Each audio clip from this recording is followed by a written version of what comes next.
বেলুড় মঠের জনৈক বিশিষ্ট গবেষক সন্ন্যাসী সূত্রে কথামৃতকার শ্রীমের অপ্রকাশিত ডায়েরিতে উল্লেখিত একটি ঘটনার কথা জানা যায়।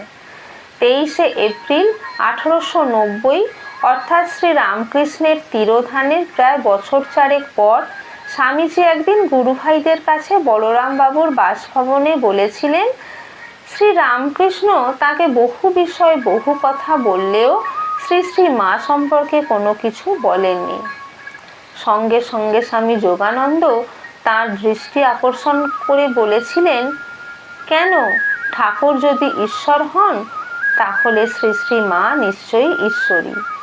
স্বামীজিকে স্বামী যোগানন্দের কথা বলার উদ্দেশ্য শ্রী রামকৃষ্ণ যে স্বয়ং দেহধারী ঈশ্বর সে কথা যেহেতু স্বামীজি জানেন, তাই শ্রী শ্রী মায়ের ঐশী স্বরূপ সম্বন্ধে তার কোনো সন্দেহ থাকা উচিত নয়।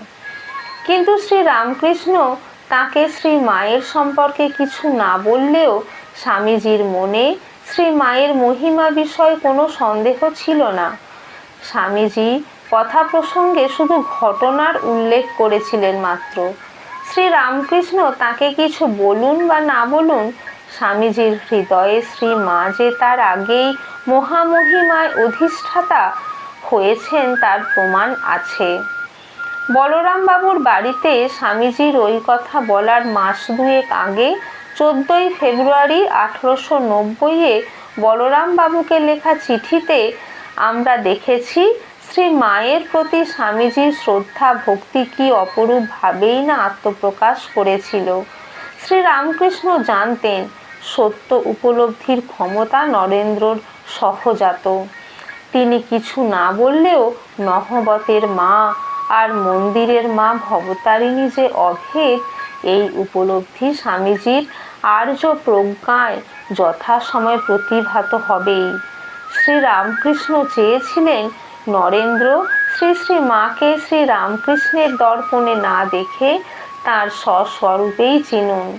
তা না হলে শ্রী মাকে নরেন্দ্রনাথ শ্রদ্ধা করবেন গুরুপত্নী হিসেবে, শ্রী রামকৃষ্ণের সহধর্মিণী হিসেবে। তাহলে তা হবে প্রতিফলিত মহিমার প্রতি শ্রদ্ধা জ্ঞাপন। সে শ্রদ্ধা স্থায়ী হবে না। শ্রী রামকৃষ্ণ জানতেন নরেন্দ্রনাথ যেমন তাঁর ভাবী বার্তাবহ, তেমনি শ্রী মায়েরও। নরেন্দ্রনাথ জগৎকে শুধু শ্রী রামকৃষ্ণকেই চেনাবেন তা না, চেনাবেন শ্রী শ্রী মাকেও।